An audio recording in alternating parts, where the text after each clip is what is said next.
Today we're doing side angle side triangle congruence theorem. As you should start figuring out now, side angle side can be represented here by an SAS. So we can also just say SAS, triangle congruence theorem. And of note, we should also notice the order here. It goes side angle side. It does not say angle side side, right?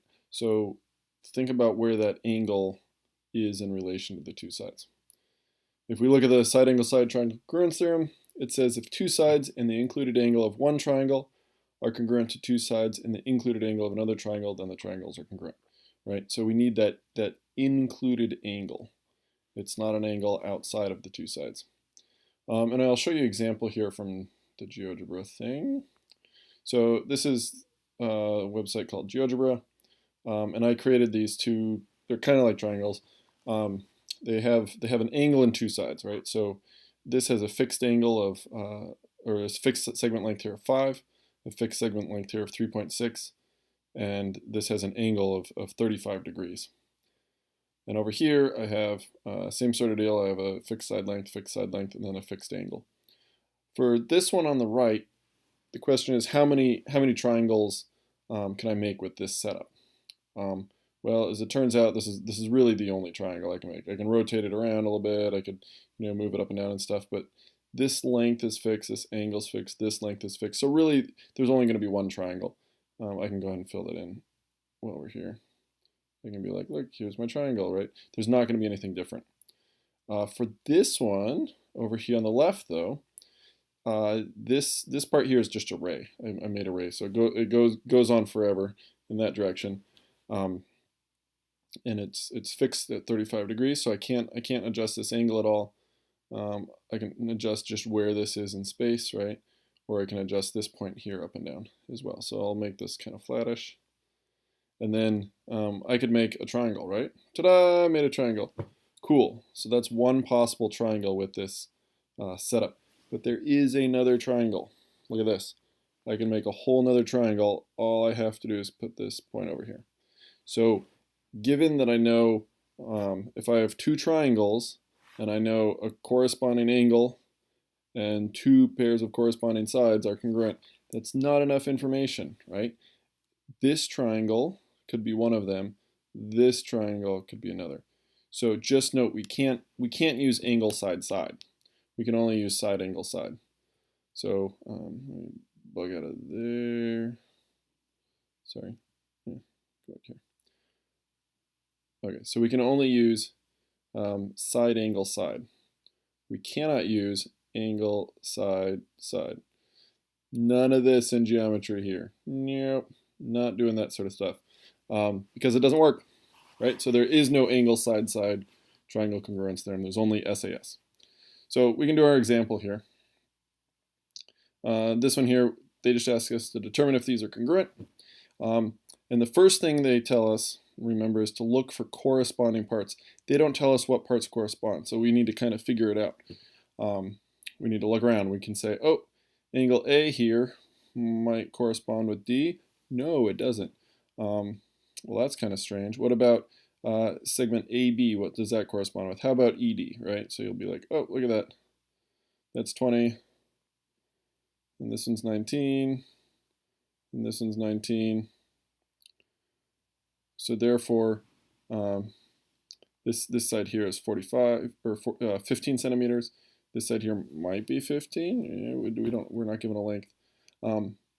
But if this one's 20, it can't correspond with anything else besides AB.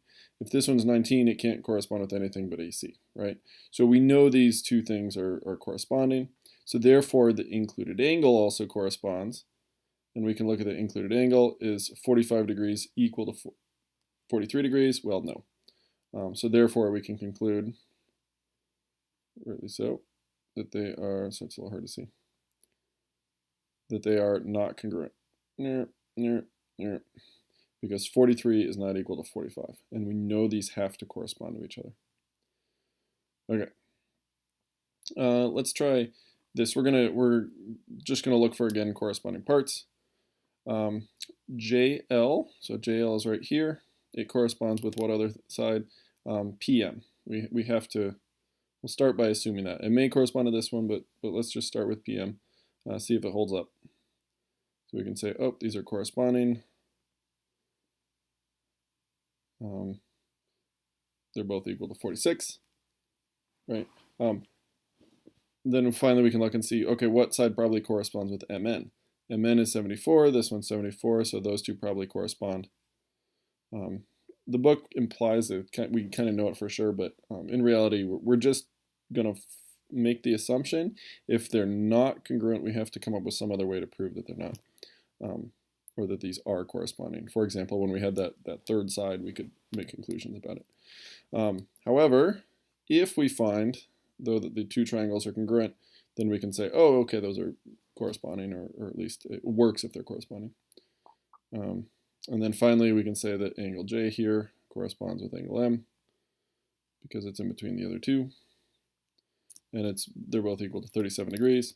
Therefore, do we have two sides and an included angle that are congruent? Yes, we do.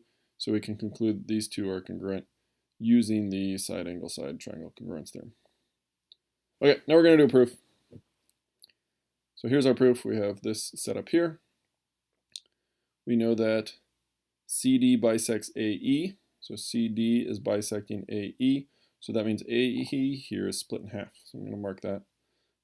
Again, that's kind of jumping to conclusions, but we'll put that into the proof somewhere.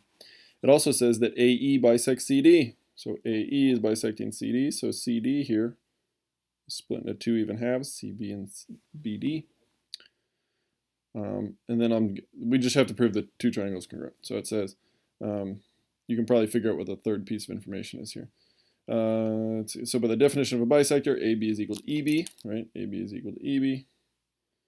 And CB is equal to DB. So those are congruent. And finally, what we can say something about angle ABC. What's true about this angle? Well, it's congruent to this angle. Why? Vertical angles. So therefore, we have two corresponding pairs of sides, and we have the included angle that are congruent. Therefore, we can conclude that these are congruent using the side angle side triangle congruence theorem. Okay, we'll do another proof. Let's try this one. This one just asks us to prove that the two triangles are congruent, and this is the given information. So go ahead and try this one real quick. So pause it here.